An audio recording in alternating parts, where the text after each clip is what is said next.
Hey, what's up, North County? I'm your host, Randy Doty, and we are chatting with Ron Daniels with Daniels Woodland, which is a local business. And if you haven't been there, it's pretty wild, right? Ron, Oh, thanks for coming in, man. absolutely, absolutely. And just so we want everybody to know, it's three words. It's Daniel's Wood Land. So the first few times you hear it, you think maybe Daniel has a woodland, but no, no, no. It's Daniel's Wood Land, and there's Daniels fun. Woodland. That's right. It's three words, and we've been in Paso Robles for. Oh gosh, I grew up in Paso Robles, graduate of Paso Robles High School, and then You're native here, right? kind of, I harken back to the early '80s, but came, Okay, I mean, so most of more my than life. not. That's absolutely right. That's funny. My wife thinks she's from Utah. I'm like, you've lived here since you were a little girl. You were more Californian than you are from Utah. And Right? she always tells me to be quiet. She doesn't like hearing that. But we are pretty definitely entrenched in Paso Robles, and lived there, basically my whole life. And Cool. so Daniels Woodland started in 1999. Uh, So Ron, yeah. tell me what brought you there? What brought you to start what you guys are doing? Because you guys started with like the tree houses, right? Yeah. Is that where you started making some cool, crazy tree houses, and you're like, hey, we could. People are like wanting these. Absolutely. I mean, that's, when you look at who we are today, one of the most common questions is like, how does a company like this come to be? And who we are today is we're a full service scenic fabrication company, and we work all over the world for amusement parks and attractions like, the likes of Universal and Disney, and then down to family entertainment centers and mini golf courses and dedicated businesses. And we also do commercial and public and private playgrounds and themed scenic things. So when you see all this stuff, people go, "How did you get started?" And it really is a fascinating story. Yeah, tell Did, us, man. did you That's ever think it? People always ask me, when you started the company, did you ever think it was going to be this? And of course the answer to that is no, absolutely not. It's I think the best way to think of it is, you know what a Farsi is? uh-uh. A Farsi is a unit of, it's kind of it's a method of reckoning. It's a distance, and it's not a specific distance. A Farsi is as far as you can see. Now, if you're in the forest, that's not very far. If you're on a hilltop, that could be 100 miles or more. So a Farsi is as far as you can see, and you can use a Farsi, as some direction. So you go, you look to the north and you go 3 Farsis to the third red rock and hang a right and go 2 more Farsis and then go left at the river and then go up over that mountaintop 1 more Farsi, and then you ain't going to be there yet, but after that you go a little another Farsi and then you'll be there. So Okay. it's kind of maybe a hillbilly method of reckoning, but how we got to where we are today has really just been a series of Farsis. So we're, rewind the clock back to the late 1990s. I was in graduate school working on my master's degree in math, and John, my brother, never left the ranch. He stayed home riding horses for room and board and started doing wood carvings for some extra spending cash. And some of you might remember the old Pioneer in the Park, downtown Spring Street Park, the Pioneer statue that was Okay. carved. Yep. He's down at the Paso Robles Museum now, the Pioneer Museum. He But did that, huh? he did that when he was 18 years old, Wow. and he started carving, and people started buying his carvings. And then he had this concept of to build a tree house to go with his carvings. By the way, he started doing. He talked to a wood carver, famous wood carver. His name was R.L. Blair. Everybody's seen his carvings. If you've ever been to Splash Mountain, in front of Splash Mountain was a Brer Bear, fox, and rabbit wood carving, and some other wood carvings around Disneyland. That was all R.L. Blair stuff. But he was kind of local in our area. And he told my brother said, "Why do you always carve bears? Why do you carve a lot of bears?" And R.L. said, "That's because bears sell." So John started carving bears, and they started selling. And then he made this fun, crooked, whimsical clubhouse that he put on top of a log that he hollowed out with a chainsaw, and set that up at the ranch. And I came home to visit. I was in grad school. And I saw that thing, and it hit this emotional response in me. It made me just feel light as a feather and laugh and smile and giddy. It just was this coolest thing. I thought, man, we could sell these things. And so we put our heads together and picked a gift show in Los Angeles, the LA Gift Show, and took a treehouse and flatbed trailer load of carvings and treehouse and a few other things, and we set up at that show. We were in our early to mid 20s at that time, and we literally had enough money to get through the second day of a 4-day show.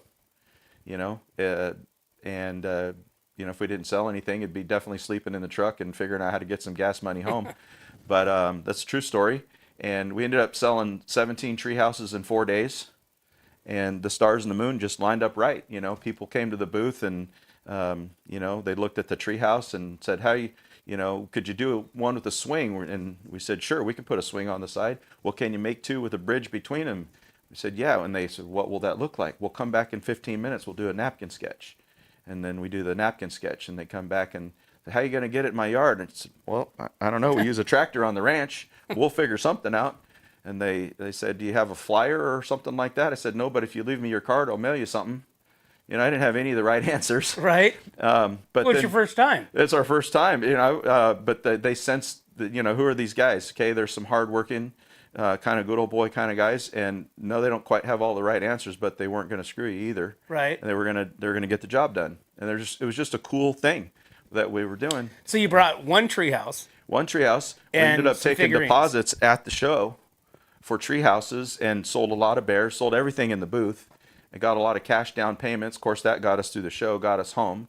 Went home and bought an old busted up forklift and some chainsaws, and Daniels Woodland was born. And so that's. But you're still in school, though. Absolutely. I was still in graduate school at the time. But we started hiring people, and I would work on sales in between classes. I had a cell phone on my hip, and my teacher, gave me some, "What are you, Mr. Important there? You got to have a phone." I'm like, "Yeah, I just did a $10,000 sale." And he said, "What?" And so I told him about the business, and he had no idea. He just thought I was. Remember, everybody was important back in those days. If you had a pager. Right. Or Gosh, something. you had one of those the old Motorola flip phones, Yeah, one right? of those big old things. You're like holding your phone up like that.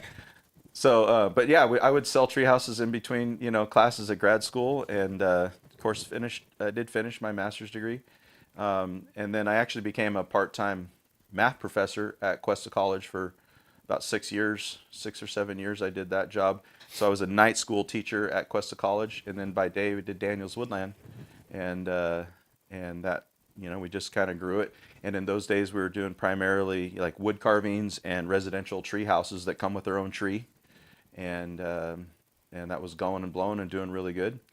And then So Ron, let's back up. So you're at the convention, the show.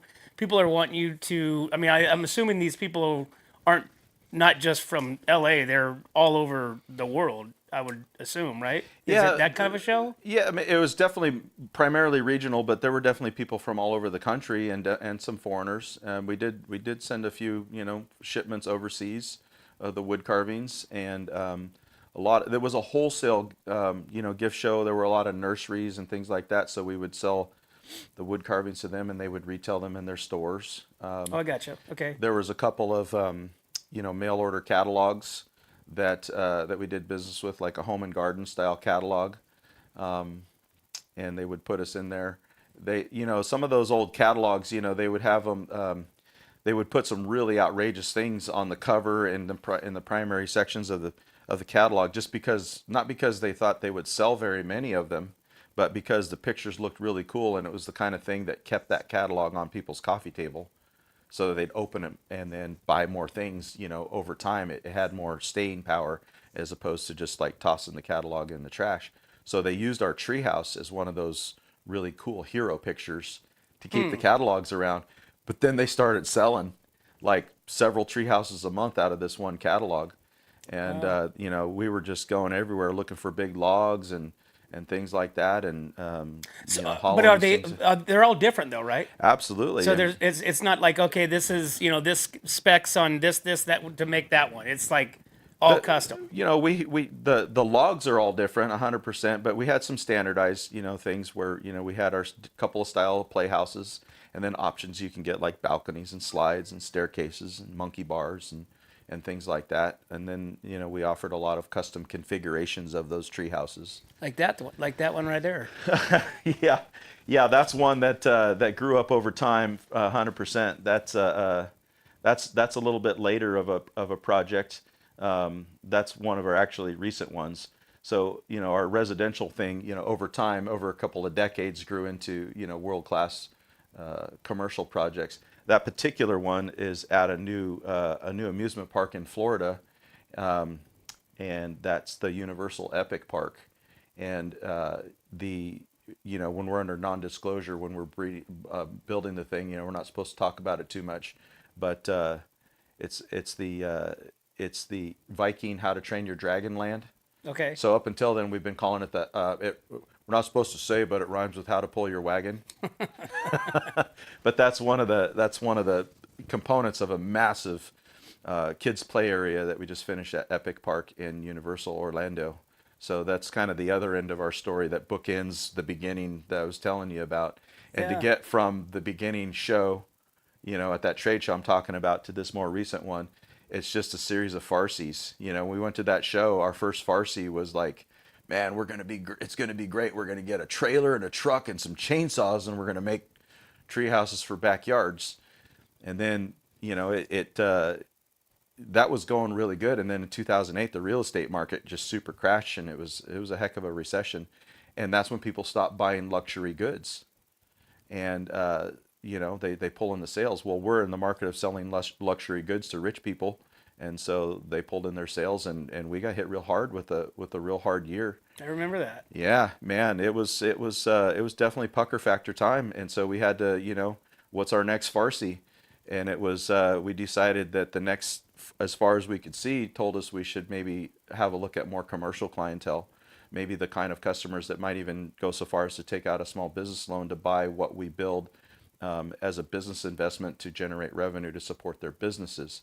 So that's when we started targeting more commercial clientele, like the amusement parks and playgrounds, and it segued well because in the beginning we're doing these tree houses, and some were themed Western, and then we did one that was themed like a pirate ship, and then we did a couple of the extreme home makeover shows. We did Fairy Princess Castle and stuff like that. So next thing you know, we're doing themes.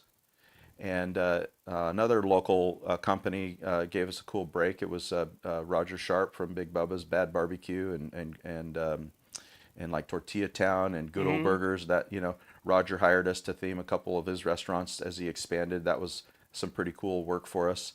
And Now, so did you guys do the where Bubba's is? Did you do all that we stuff? did the Tortilla Town. Right. We I did remember that. We did the Tortilla Town job. And so that was kind of the first time when we took, we had developed to do some scenic kind of work. Well, we took that skill, instead of doing it to tree houses, we did it to a restaurant. And so that was kind of cool. And so we started pushing more towards, commercial clientele, scenic projects. And somewhere along the way, I remember John and I were at Disneyland, and we saw their shooting gallery in Frontierland. It's a cool shooting gallery. And I was personally just fascinated with this shooting gallery. It was whimsical. It was a themed environment. We're scenic fabricators. It's storytelling. I love doing that kind of thing. And so I just kind of put that in the back of my mind. And then we set up a stand at the Mid-State Fair with one of our tree houses and several carvings and a couple things where we were selling things. And I remember there was a day, it was, hot, sweaty, those triple digit summer days in the fair, and we're there with our booth, and everybody loved our stuff, but we weren't selling anything because the price point wasn't matching what people wanted, but they still loved it. And I remember feeling really frustrated when about the 50th drunk cowboy came stumbling into our booth and said, "Man, I'll tell you what, if I ever win me the lottery, I'm gonna buy me one of them tree houses." And wished us luck and turned around and went out. And I just turned to my brother and I was like, "Dang, this is not going how we wanted it to, because we came here to try to sell stuff, but people bring $20 to the fair and they've spent half getting in and half on beer, and they ain't got nothing left to spend with us." I said, "You know what, John? I'll tell you what. If we could figure out how to get $2 from everybody that thinks our stuff is cool, we would be on to something." And that's when the light bulb went on about the shooting gallery at Disneyland. That's how to get, that thing was cool, and that gets $2 from everybody. And so we kind of scratched our head and said, "I think I want to make shooting galleries." And that was our next Farsi. Because you guys had one at the fair, right? Oh yeah, Okay. yeah, we built one. That was one of our early prototypes. So we ended up building a couple shooting galleries and learning how to do it. And man, I'll tell you, that was paying a lot of tuition at the School of Hard Knocks. It was tough, but we partnered with an existing shooting gallery company to utilize their electronic control system. But when we were building our second shooting gallery, they decided we were a threat and decided to not sell me any more electronics. And by then I had taken a deposit on a project. I'd spent the money and had the thing built. I just needed the control system. I begged them to sell me one more and I'll stop. Just sell me the system just to get this job done. And they said, nope. And I said, well, I'm in the middle of this contract. I really need it. And he said, well, I respect your problem. I wish you well, but I'm not going to be part of your solution. Have a nice day. Oh, wow. And so I was like, well, if I'm going to finish the project, but the only other option is for me to make my own control system. And then, like, at that point, we will be competition. And he said, go for it. Good luck. And so we rolled up our sleeves and learned how to make our own shooting gallery system. And we developed our own show control system for it. And, you know, what I first started out seeing what shooting galleries can do, I thought to myself, you know, they're kind of, back in the 1970s, those things were pretty cool, what they did. But this is, you know, a lot, you know, this is the next More century technology. now. There's a lot more possibilities that, you know, these things can do. And so that's kind of why I wanted to build my own shooting galleries originally, because I wanted to integrate more show control stuff and be more entertaining and do more ambitious things. And So where did you we did it. reach for that? Where did you reach out to get that? We brought in the right computer whiz banger, you know, electronic engineer guy to design the circuit boards and write the software. And by that time, I had actually dabbled. Well, really, the shooting galleries have their beginning. I found an old Miss Pac-Man broke down in the Easy Ad. It was out on Jardine Road. I went out and picked that thing up and took it home in my garage and took the mouse poop and rat's nest out of there and cleaned the whole thing up. And I found a place online to fix it. It didn't have a picture, and there was a couple things wrong with the circuit board. And so the next thing you know, I brought it home and cleaned it all up and turned it on, and it worked. And my wife and I competed against each other in our garage with our very own Miss Pac-Man game. We thought we had arrived. It was the 80s. It was harkening back to the 80s. And so then I thought, man, you know, what'd be really cool is there's a lot of other video games that use the same joystick controls and the vertical monitor thing. Maybe we could put some Galaga in there, some Donkey Kong, some Frogger, and utilize the same system. So I started looking online and found out, you know, learning how to do just that. And so I started pulling the game back apart and splicing together all these other boards and games in this original 1980s Pac-Man cabinet. Made the spark, fried everything. My wife told me I'm an idiot and, you know, you couldn't leave well enough alone. And I'm like, but I got it all back together, started working. The next thing you know, I started buying more video games, and then I had a whole arcade route. I ended up with like 75 arcade games, and I was the technician. And I taught myself how to fix them and how to, you know, use a voltmeter and the mechanic things and repair and restore these old games. And so some games were really easy to work on, because whoever designed them thought about the guy who has to fix them. And then some were awful. You know, they were very not service friendly. So I took that experience and applied it to the shooting gallery system that we designed. When we brought in the engineer, it's kind of an arcade piece of equipment. And so I just oversaw and directed, this is what I wanted to do. This is how we take quarters. This is how we take dollars. This is what I want scores. This is how I want the buttons to work on a pulse, you know, protocol. And these are the voltages I want to do. And then we also looked at animatronic controllers. Animatronic controller might be something that you see, you know, how it controls figures and things that move.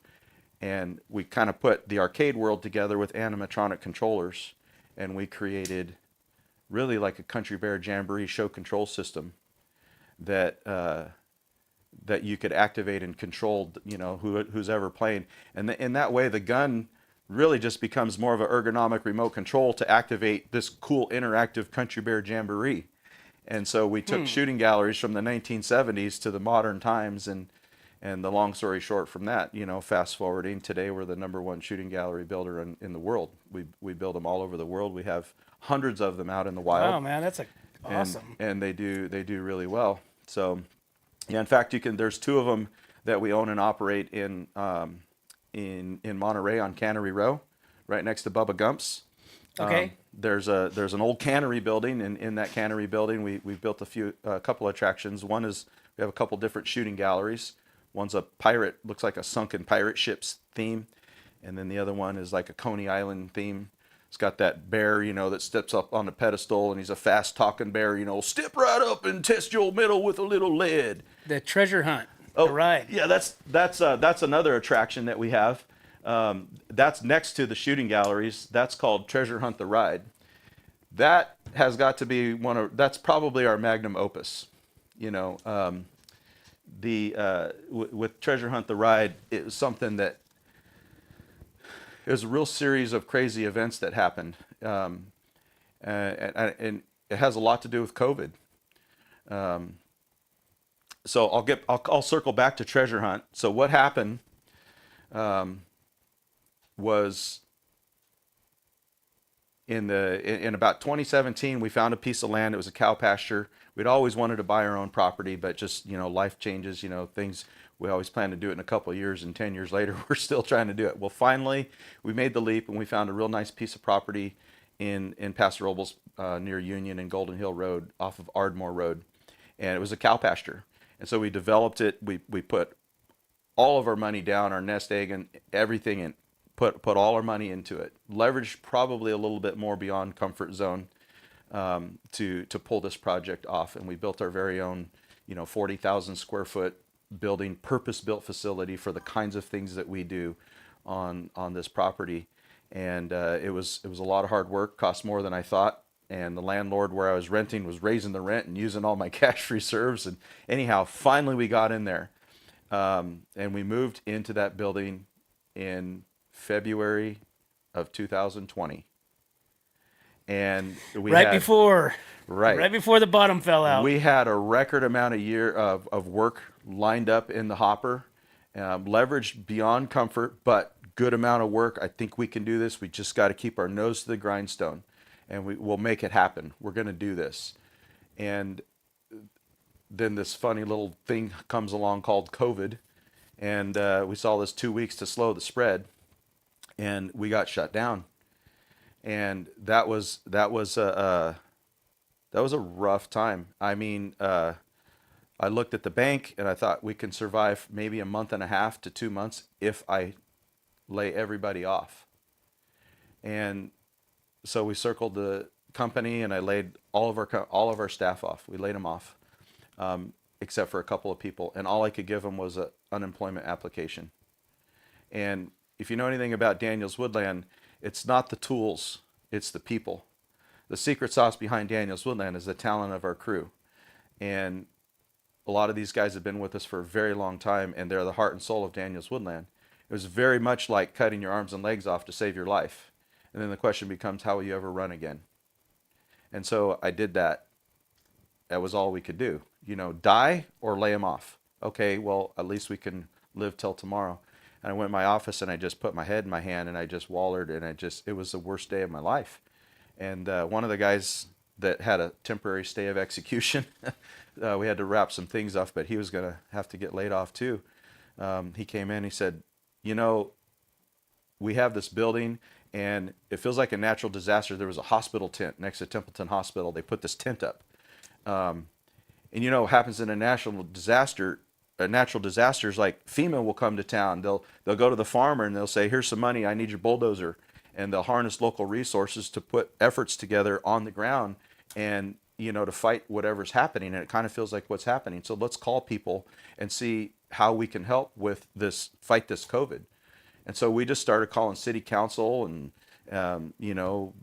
anybody we could think of. How can we help with COVID? We've got a shop, we've got forklifts, we've got trailers, we've got men.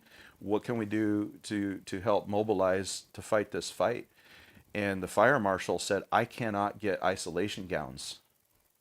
And he held up this little, it's a flimsy, almost a cellophane plastic isolation gowns that medical staff put on, as a personal protection equipment, PPE. And so we looked at that, and we went home and we thought, well, look at that. It's just a piece of plastic. It's just a seam melted together. So we scratched our head and went to Home Depot and got some plastic, got on Amazon and ordered some parts. And the next day we made a prototype. We made 12 prototype copies of that gown. And then, we had to put prices on these things and how many we think we could make. So we're like 1, 2, 3, we do the stopwatch and go through the motions and think it's going to take this long for that step. And we broke down all the steps and put it in a spreadsheet and, come up with a number. And okay, that's how much money we're going to charge for these things. And so we took this prototypes and a proposal to the fire marshal, and we said, here's what we can make. Here's how much they cost. And he goes, well, how many do you think you could make? And we said, well, we talked about it. We think we could make about 40 to 60,000 a day. And, but it's going to take us a week or two to get up to that speed. And we asked them to fax that, email that proposal to all the other counties around the state, because the fire marshal said that they communicate with their counterparts throughout the state. They're meeting and collaborating and sharing resources and ideas and plans and fight. And he said, are you sure you want me to share this with everyone? I said, absolutely, share it. And he goes, you better get ready.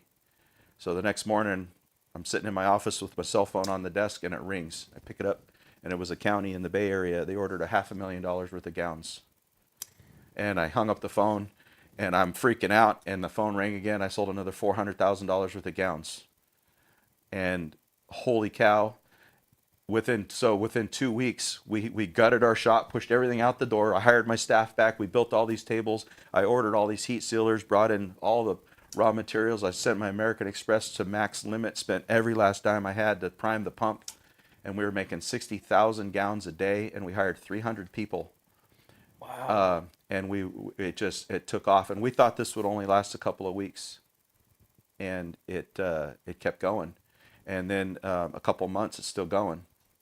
So then we leased a big shop across town, and moved the gown business over there, and put Daniels Woodland back together, because we had some contracts that were kind of coming back to life a little bit, and not knowing how long this thing would last, and it kept going. We kept selling gowns. The price was going down because China was catching up, and some things were kind of normalizing. So by October of 2020, we had about 2 million gowns in inventory, and they were fizzling out, and said, well, okay, it's time to pull the plug. Well, then the federal government released a purchase order for a massive quantity of gowns, and we called one of the biggest award, the recipient of the biggest award. We said, we have production capacity. Do you need some help? That was at 10 a.m. in the morning, and the guy was in Florida. At 10 p.m. that night, him and his team walked in our front door in Paso, Robles, and we stayed in the office that night, and we half the night, and discussed things and how we can help them. And then we went to bed and got a few hours of sleep. Come back the next morning. We made a handshake deal for 22 million gowns in October of 2020, but we had to finish them by April of 21. And so we thought, you think it got fast at the beginning? That's nothing, because from October to December, we throttled our company from 300 employees to 2,000 employees. And we leased a couple more buildings. We leased a spot on the fairgrounds. We needed square footage. We thought, well, nothing's happening at the fair. No public can do anything. So we leased that spot and some other buildings. And we were, by the early January, we were making 300,000 gowns a day. And it was flying. And man, I'll tell you, it was a tiger by the tail. County Health's calling us, you've had 25 COVID cases. You're a hazard. I'm like, yeah, but we have 2,000 employees. They're like, no, but you have 25 cases. Yeah, we have 2,000 employees. What do you mean 2,000? I mean 2,000. That's a 2 with 2 zeros. And they said, well, we have to come and see. Well, then they came and saw everything we were doing, and they're like, you guys are fine. Because we made these redneck HEPA filters everywhere, and everybody's in masks, and we sanitize from stem to stern twice a day, and it was Wow. just crazy, man. And yeah, so in the end, we probably made 35 million isolation gowns during COVID, and it was nuts. And so and it all, we finished our delivery orders and laid everybody off, and now we're back down to about 45 employees and our one little shop at Daniels Woodland. And there was some great fallout on that. Some of my best people, they did so well, they retired, which broke my heart, because now I have to grow new arms and legs in there to replace those guys. But talk about America. America's great, because what we did was we put a lot of people to work when there was no work. for a lot of them and their families, it was the difference between whether or not they ate food, because a lot of this money went to places where there was no social safety net. So the world pulled together, and we helped our first responders when they were using trash bags for gowns. We sent 50,000 gowns to New Orleans where they didn't have any, and the general of the National Guard, the top ranking general of the National Guard in the state, awarded Daniels Woodland with the Civilian Service Award, which is the highest civilian honor that can be bestowed by the state. Congratulations, man. And so That's crazy. normally they do a big press conference and a big thing, but I just got the medal in the FedEx envelope because couldn't get together and have things in those days. But of course, that was a life-altering time for us, and so up until then, we could never afford to work for ourselves. Well, our shooting galleries were doing good in Monterey, and this space became available in the basement of this old building. It was the old wax museum on Cannery Row, and the landlord offered that space to us. And we talked to our team, and we said, we should make a ride. We've always wanted to make a ride. By the way, that's why it's Daniels Wood Land, right? Because maybe someday we'll do an amusement park. And so we built this ride, and we worked for ourselves, and it is a world-class attraction. It's called Treasure Hunt the Ride, and it was self-funded by Daniels Woodland. We put over 70,000 man-hours of scenic fabrication work into that ride. That doesn't count the ride system that came from Italy and all the CG graphics and video stuff that came out of a company from LA. We brought in Sally Dark Rides from Florida to help with the ride integration system. It was the control system for the shooting through the ride came out of Belgium, a company called Alterface, and in the end we created this world-class attraction. It's the only ride north of Los Angeles in the whole state that has a pre-show. It's been recognized, from USA Today as one of the best family attractions. It received a Golden Ticket nomination, which is kind of like the Oscars and Grammys. We were nominated in a category that included Treasure Hunt the Ride, Mickey's Runaway Railway from Disney, and Mario Kart from Universal, and a couple other ones. And so to have that nomination was pretty prestigious. It also received recognition of Merit Award from the Themed Entertainment Association, recognized from around the world. And it really is a world-class attraction right there in Monterey. It's a standalone attraction. You buy a ticket, you go on it. A lot of people don't know that California only ever had one real pirate. His name was Hippolyte Bouchard. And in 1818, he came ashore right there on Cannery Row where the ride is. And him and 175 smelly buccaneers ran the 2 miles over to the Presidio. Within a couple hours, they sacked the Presidio, and they kidnapped the imprisoned town drunk whose name was Molina. And so that's the backstory for the ride.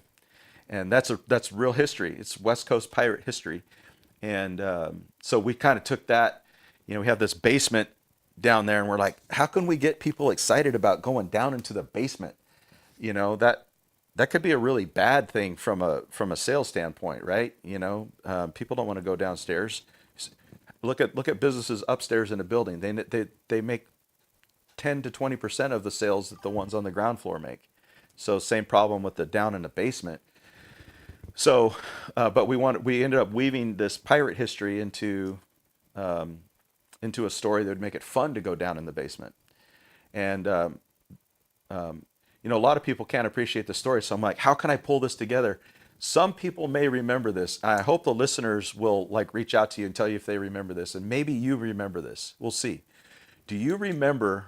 You've been around for a long time, right? Mm-hmm. Okay.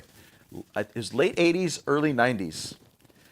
I'm going to come back to how the story of Treasure Hunt the Ride, how the backstory kind of pieced together with real history. But I got to tell the inspiration behind it. Local history right here in North County. Well, San Luis County. There was a radio campaign that was all over the airways. When there's a campaign, every radio station you turn to, you hear the same commercial. Right. The commercial was, come to Cuesta Caverns, a new amusement park opening in the caverns of Cuesta Grade next summer. And then you hear a roller coaster go by and kids screaming, fun for the whole family. Every time you turn to commercial, you hear about this Cuesta Caverns, a new amusement park opening in the caverns of Cuesta Grade. And people are like, what? And everybody starts talking about it. I remember my buddy's like, did you hear about that new amusement park? I didn't know there's caverns in Cuesta Grade. Oh, me neither. Oh man, I'm so going to that thing. It's going to be awesome. And so it's on all the commercials. Do you remember it? I don't. Oh man. I know. Okay, it's a true story. I promise. I wouldn't pull your leg, wouldn't pull your peg. But so the this kept going for like 2 weeks. Everybody's talking about this amusement park. Like, we're stoked that we're going to get in San Luis County in the caverns of Cuesta Grade, called Cuesta Caverns. Well, about 2 weeks into this Action News, Channel 6 News, comes and they do this this investigative journalism. And so they're down there, they're like, we're here with the county planning department with planner so-and-so from the county department, hands on the microphone. He's like, the county of San Luis Obispo has heard nothing of any amusement park anywhere in the, county of San Luis Obispo. There's been nothing approved of that, you can be sure. And then she's like, so no one knows what's going on. Over to you, so-and-so at Cal Poly. And then so another journalist is at Cal Poly. I'm here with Dr. So-and-so, geologist from Cal Poly. He hands him the microphone. And he goes, there's no caverns in Cuesta Grade. Of that, you can be sure. And so people are going, dude, what the heck's going on? Who's this company? And it's like, is this a shell company that's file? Nobody can find anything about Cuesta Caverns, but it's all over the radio. And on April 1st, the commercials changed from Cuesta Caverns to the radio stations of the Central Coast came together to show you the power of radio. 2 weeks ago, no one ever heard of Cuesta Caverns, and today everyone wants to go. Imagine how advertising on radio can be used to deliver your message to your target customers. Advertise on radio. Bum, bum, bum. Wow.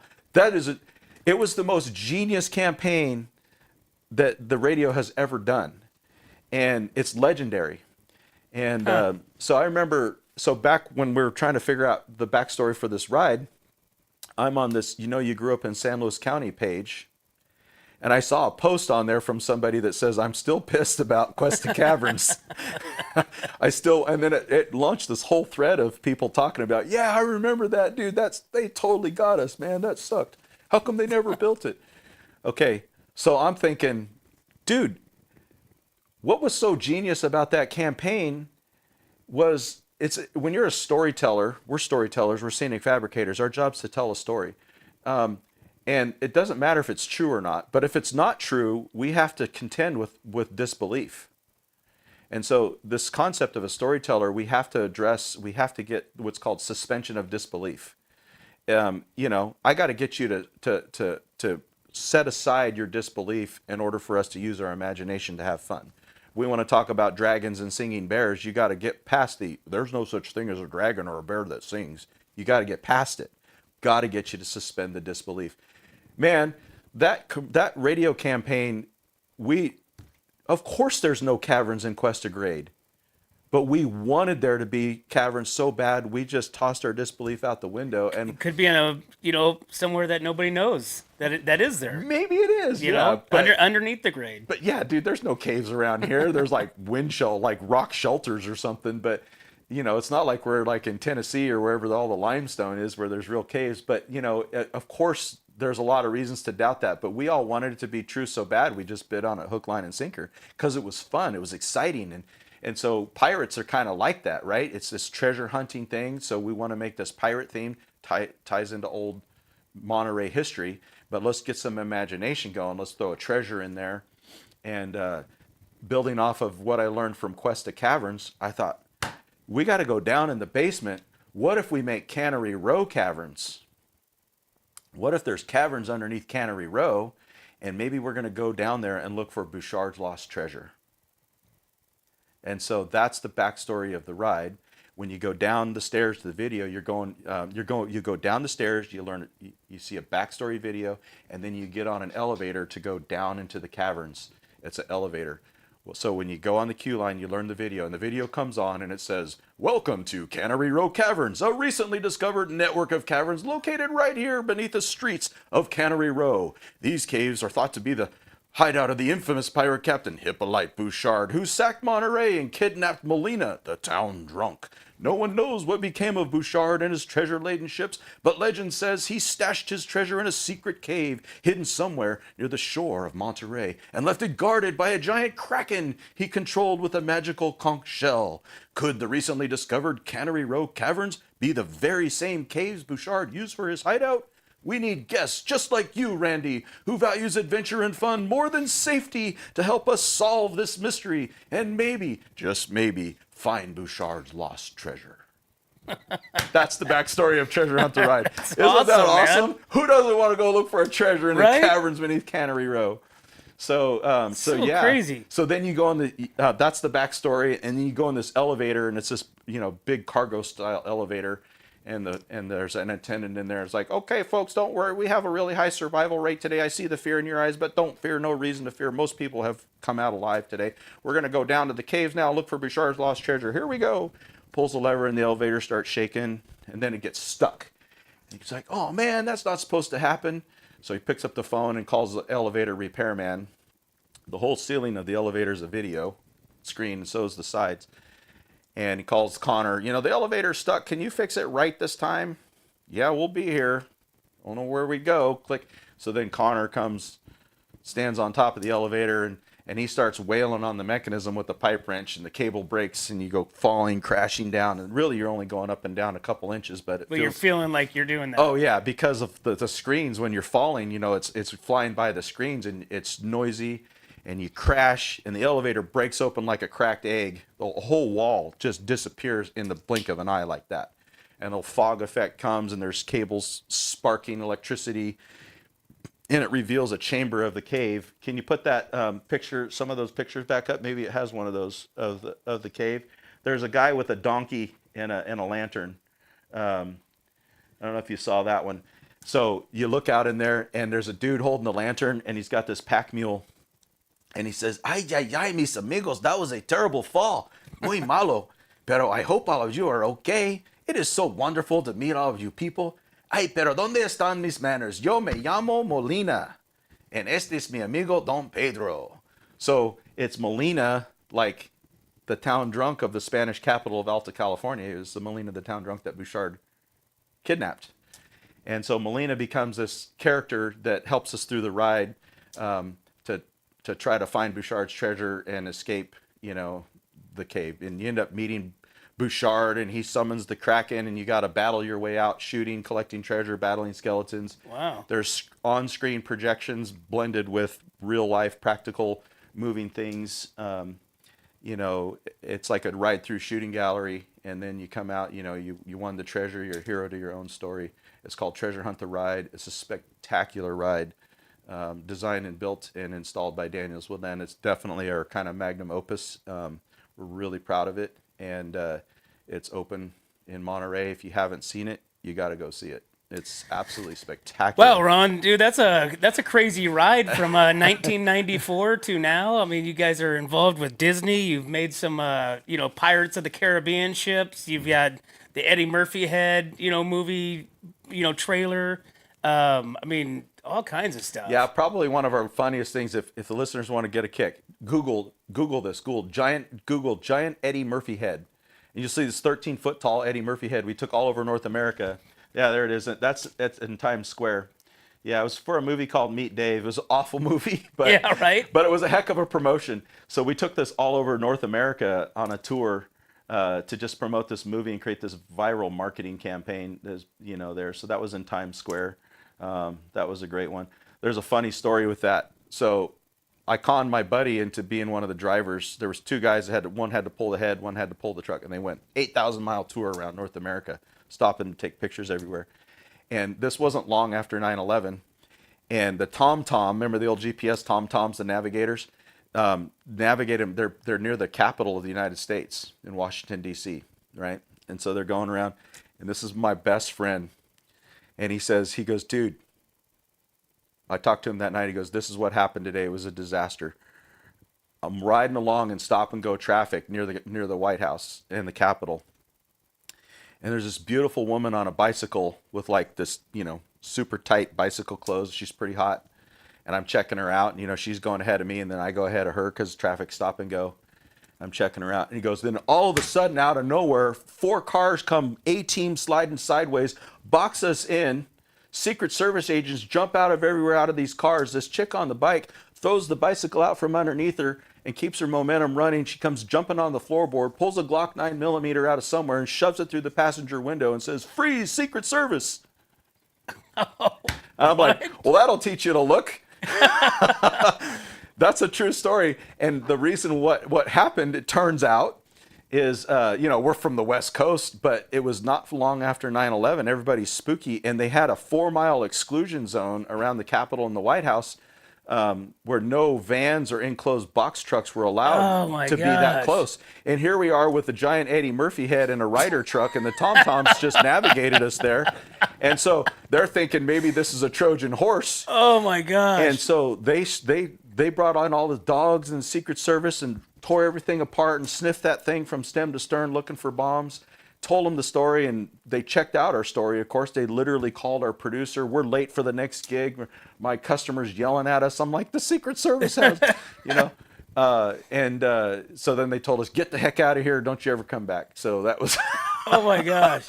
giant Eddie Murphy head. That was it's been a ride, man. It's been a ride. Oh my gosh, dude. So that's wild. Yeah. But so you didn't make that out of wood. You made that out of styrofoam or something, right? Yeah, that's a really important concept to know with Daniel's Woodland. Don't let the wood in our name fool you. We definitely started out with the chainsaw carvings in the tree houses, but it's in fact, we have another brand. It's called DWL Studios that we really promote in the scenic fabrication world because we don't want to pigeonhole with just wood.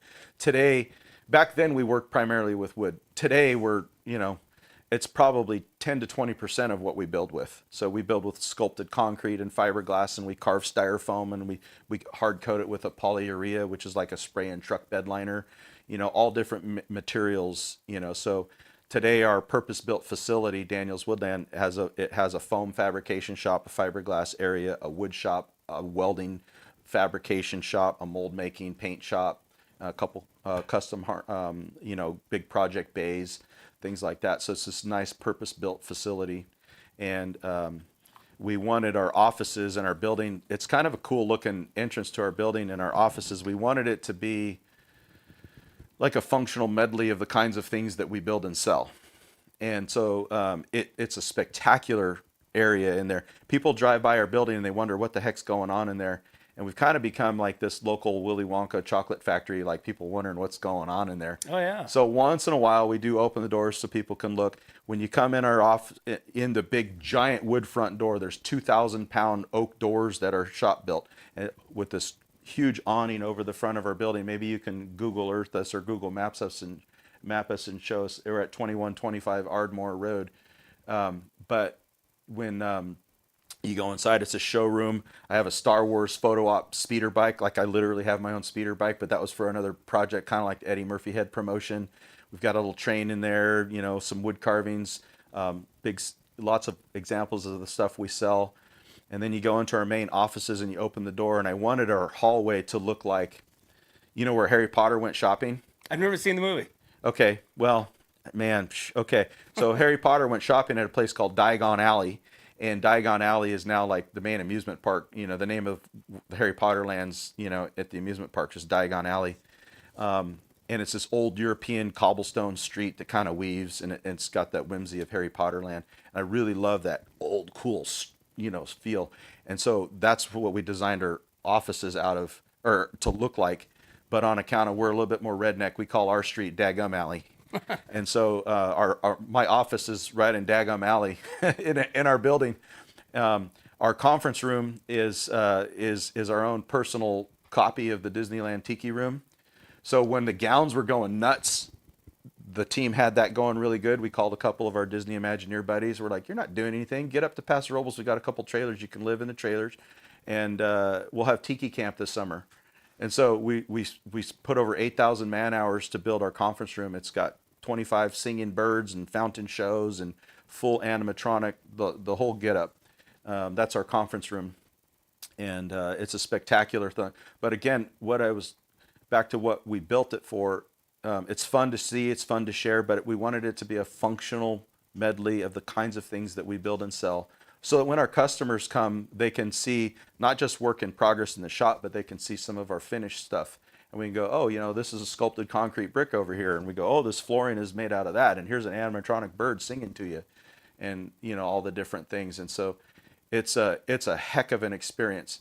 And, once in a while we throw open the curtains and give the public a look. And it just so happens that this coming Saturday, Yeah, let's segue into that. there's an opportunity to come and do that. So the Golden State Classics Car Club is sponsoring is organizing a car show at Daniels Woodland. It's at 2125 Ardmore Road. It's right where kind of Which is right off Golden Hill. Golden Hill and Union, kind of right over there. Ardmore Road goes around to the bus barn. Anyhow, so there's a car show there sponsored by Golden State Classic Car Club, and it's to benefit the Toy Bank for their Christmas Toy Bank drive. And The Toy Bank of Greater Paso. North County. Yeah. North County Toy Bank. Yeah, we'll talk about them in just a second, but just a little bit to kind of understand about the what's going on there is about 120 cars. It's open to the public. You can come and see it. If you come, bring a toy and donate it and enjoy the show. There's 120 classic cars, music playing. There's some food trucks. It's a great vibe to go around and just, visit with people. We have a couple of great artists. My brother John and I, and then Craig Frazier, we're all three Disney Gallery artists. John and I work on the old growth Sequoia redwood carvings. And we carve these Disney wood figurines, Donald Duck, Mickey Mouse, Pirates of the Caribbean, Haunted Mansion stuff. And they're sold in the Disney galleries. So yeah, that's an example of our Haunted Mansion collection. It's carved from salvaged ancient Sequoia redwood. It's 2,000 to 3,000 year old wood. And so these are sold at the high-end art galleries at Disney locations on the west and east coast. And, Each one of those is made by hand? There's a little bit of machine work and then some handwork going into them. And it's the complete opposite, though, of the resin cast figurines made in China sold at Walmart that end up in the garage sale, items someday. These are heirloom, beautiful carvings, absolutely spectacular. So John and I are Disney Gallery artists. You can own a piece of world history with those redwood sequoia trees.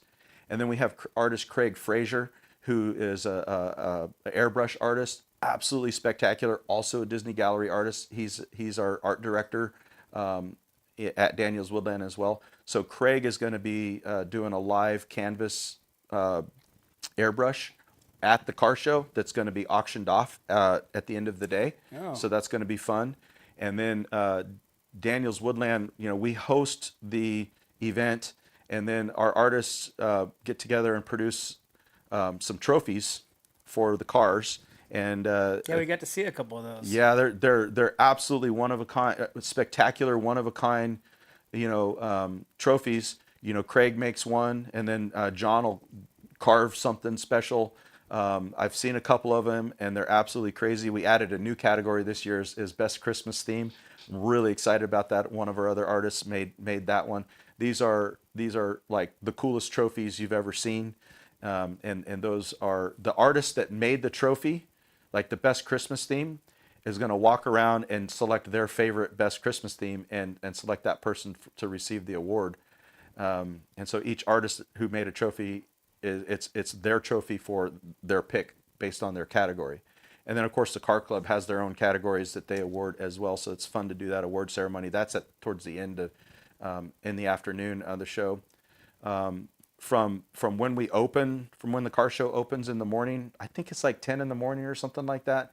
I'll be doing kind of nonstop tours through our shop and through our Daggum Alley. Okay, through your like conference rooms and alleys and all that stuff. Yeah, and those are $10 tickets, which I personally, it's to benefit the toy bank. I'm telling you, it's a $20 value all day long. I thought it should be 20 because I think we should dig deeper for the kids. All of the money in the proceed goes to the toy bank. We don't make anything on it. It's worth every penny. If whoever wants to spend more on it is welcome to, because it goes to the kids. But we're going to be doing those tours. I'll take groups of 25 people through every 30 minutes, and they'll get to see the Tiki Show, and I'll talk a little bit about Daniels Woodland. the car show itself does benefit the toy bank, and just some information about the toy bank. So the toy bank was started in 1984, and it's this is North County, right? This is their 31st year. It's 100% volunteer effort. It takes 200 volunteers in 6 months to put this effort together for the kids for Christmas. Now, they don't just donate, they don't just give toys to anybody. The families that receive toys from the toy bank, they have to qualify, and their donations are actually helping a family that is struggling financially. This is, so they have to qualify in order to do this. You don't just sign up because you want free toys. All the money and donations to this event and the toy bank stays in our area. This toy bank organization serves Paso Robles, Shandon, San Miguel, Bradley, and Heritage Ranch. So it's all North County, not even a Atascadero, right? So it stays North County. Each child receives a large toy that's about $40 in value, and as well as several smaller toys, books, some art supplies, maybe a stuffed animal, and warm clothing, like, from Coats for Kids. And although the toy bank receives a lot of toy donations, you see the collection, locations where people can put an unwrapped toy for that drive. They also definitely need to do fundraisers to raise cash. They need about $24,000 every year, for their efforts to fulfill their mission. And a big part of that, the lion's share of that fundraising, happens at this event that we sponsor at Daniels Woodland, that we host for that fundraiser. So it's a great place to come out. The weather is going to be spectacular. We're in a really, really cool fair weather pattern. Cool morning, sunny day, beautiful cars, great cause, cool shop. Come and have some street tacos, check out some cars, do a tour of Daniels Woodland. Support a great cause. It's a pretty cool event. So That's awesome. yeah, We had Javier on, was telling us about the families coming through.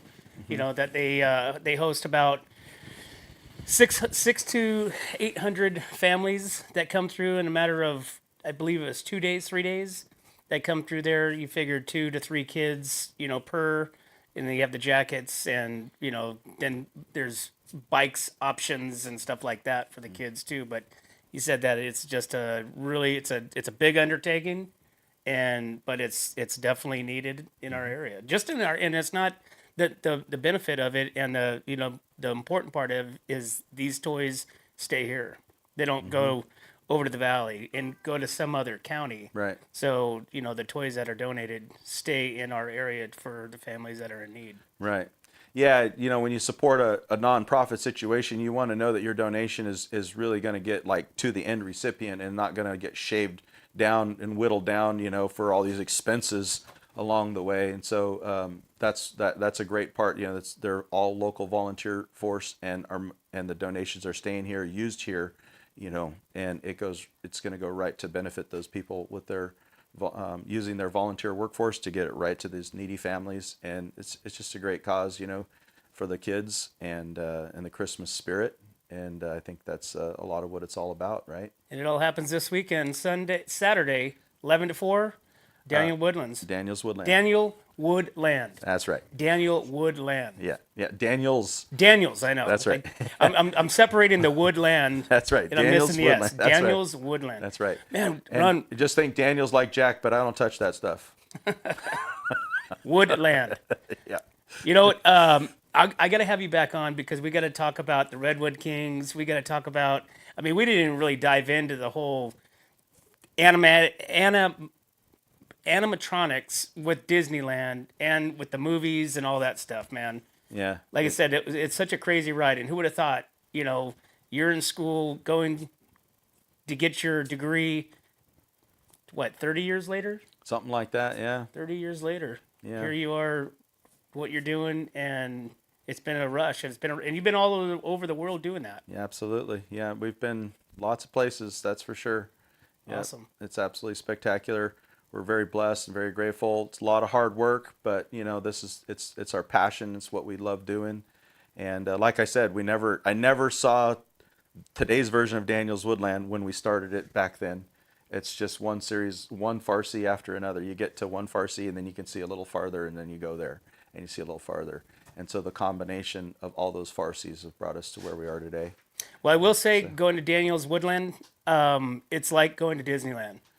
I mean, not even just from the stuff that you guys make, from the stuff that's outside in the boneyard. You know, the golf carts that they're driving around with the alligator, on top of it. You know, the little I don't even know what that car is from, but I mean, it's just Looks like Mr. Toad's Wild Ride exactly. car. Yeah, Yeah. it's like you work and live at Disneyland. Yeah. It absolutely, a lot of people, of course, everybody loves Disneyland, what it stands for, how the whole story of Walt Disney and all of that. It's great to go there, but there's a lot of people, especially those kind of people that are makers that build things and stuff like that, probably might find it more fascinating, like how it's made. And so there's a lot of people that come to our shop and they say, I had more fun touring your place than I did going to Disneyland, because I could see how some things are made. I could see what goes behind some of the, to create some of those things. And, these major amusement parks today, like Universal and Disney, what they do, the end result, it's absolutely spectacular. And when I see those things, what goes through my mind annoys the heck out of my wife. I'm like, how do they make it? I'm always like, I want to look under the hood. I'm trying to figure out, like, okay, look at that really cool castle. How'd they make it? Or you look at that animatronic. I wonder what makes it tick. Like, I want to look under the hood and learn about it. And so that's the fascinating part of going to Daniel's Woodland. Yeah, for sure. What's next? What's next? What's next for Daniel's Woodland? Okay, that's a great question. So, our next thing that we're doing is it's called Interact.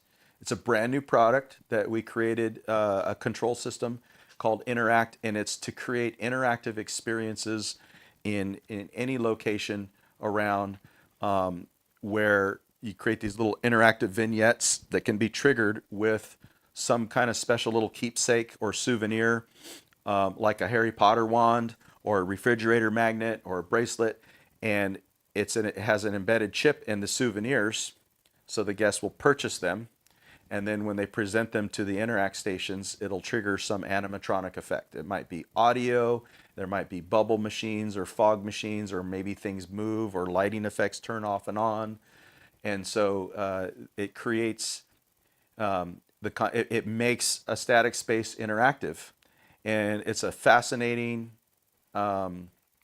merchandise program. So it's that upsell at ticketing, right? Welcome to the park today. We have your ticket for $19.95, and only for an extra $8 you can buy the scavenger hunt bracelet and look for, go through this little thing and activate stuff and win a prize at the end of the day. Would you like to upgrade to that ticket, or to this added interactive experience? And so Interact is this new product line that we're creating, to do just that, to make things interactive, and then supply the souvenirs to activate the interactive stations that are put in. You can go scavenger hunts, quests.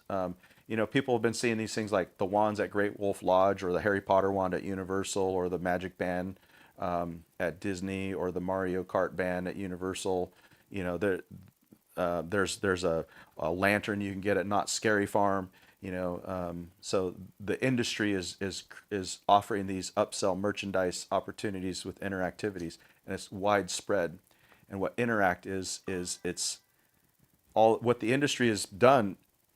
They've implemented these concepts with their own proprietary stuff. And if you're a medium or small amusement park or attraction, Interact is for you if you don't have the universal sized budget, right? And so that's what we're bringing to the world now. We just launched that a couple weeks ago at our big trade show in Florida. Awesome. And so that's our new product line, and I think it's gonna go big. Well, yep, cool. I think it's gonna go big. Well, right on, Ron. Hey, thanks for coming on and sharing that story, man. That was funny. Yeah, that was good stuff, man. That was really entertaining, and I mean the start to where you're at now, and what the future holds. Nobody knows. Nobody knows, right? Yep. But people can get a glimpse this Saturday at Daniel's Woodland, right there in Paso. And where again is it? What's the address? It's 2125 Ardmore Road. And it's going to be the car show toy bank of Greater Paso toy drive. That's exactly right. So we want you to come, enjoy the cars. Now listen, please bring a toy. And there'll be a drop-off spot to drop off your toy. And then enjoy the show, have some street tacos, sign up for one of those tours if they're not sold out, and take you on a tour in the inside of the place. And it'll be more fun than a half a gallon of red ants, I promise. Website? Do you have a website that people can go to and check you out? Maybe even order some tree houses? Sure. DanielsWoodland.com Okay. is out there, and then our social media handles are there as well. And so, yeah, reach out, contact, check that stuff out, and contact us with any questions or comments or anything like that. Awesome. Thanks for coming in. You bet. Yep. Well, there you have it, guys. Hey, make sure you guys get out to this car show happening this Saturday at Daniels Woodland in Paso Robles from 11 to 4. Benefits the Greater Toy Bank of Greater Paso, and make sure you go check out their tour through the facilities and check out all the stuff that these guys make out there. You won't be disappointed. But as always, guys, we can't do this without you and our sponsors. We'd like to thank Escalar Wine Travelers Hideaway, Visit Atascadero 805 Customs, MGP Coating, Premier Ag, Trailer Barn, Story Termite Pest Control, Borhone Auto Center, Kennedy Club Fitness, Airflow Filter Services, and Templeton Heating and Air. Thanks again, guys. We'll see you there. When it comes to comfort, trust the team that's been keeping the North County homes cozy since 1995. At Templeton Heating and Air Conditioning, they're your hometown pros right here in Templeton. From tune-ups to repairs, remodels to new construction, even duct replacements and attic ventilation, they got you covered. Call your neighbors at 805-434-3741. Templeton Heating and Air Conditioning. Local, trusted, dependable. Hi, I'm Glenn McWilliams. And I'm Annie. As sixth-generation farmers, we understand what it takes to keep a ranch, a farm, and a community growing strong. And that's why we started Premier Ag to bring quality feed, trusted Western wear, and real service to the Central Coast. From hay delivery across the county to hands-on support for local youth and ag programs, we're proud to give back to the community that raised us. And when we say from seed to stable, we mean it. We've walked the fields, we've fed the animals, and now we're here to serve families just like yours. Come visit us at 1041 Paso Robles Street in Paso Robles and experience the difference of a store built by farmers for farmers. From seed to store, where quality meets country. Hi, this is Dave Story, small game hunter with Story Termite and Pest. We're a full-service termite and pest control company. From rodents to termites, we can take care of all your pest control needs. Call today, we can tailor a pest control program that will meet your needs and budget. Contact us at 805-460-0650 or at storytermite.com. Remember, we don't have customers, we have friends. Looking for a top quality concrete coating in SLO County? Hi, I'm Matt Gifford with MGP Coatings, your trusted local expert in durable, long-lasting concrete coatings backed by Pentek's limited lifetime warranty. Whether it's residential or commercial, we deliver expert craftsmanship, premium products, and unbeatable customer service. When we say we make concrete great again, we mean it. As a locally owned, community-driven company, we take pride in transforming garages, patios, pool decks, wineries, and even interior spaces into stunning, functional areas. Are you ready to upgrade your space? Give us a call at 805-952-5301. Check us out on Facebook and Instagram, or visit mattgiffordpainting.com. Join the MGP Coating family today. What's up, North County? This is Teresa Branch with Airflow Filter Service.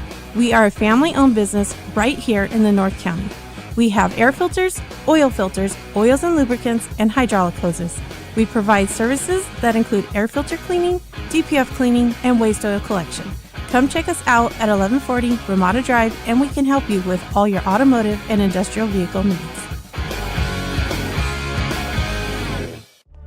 Atascadero isn't your standard getaway. We're unique, just like you. We're growing, transforming, and figuring it out as we go.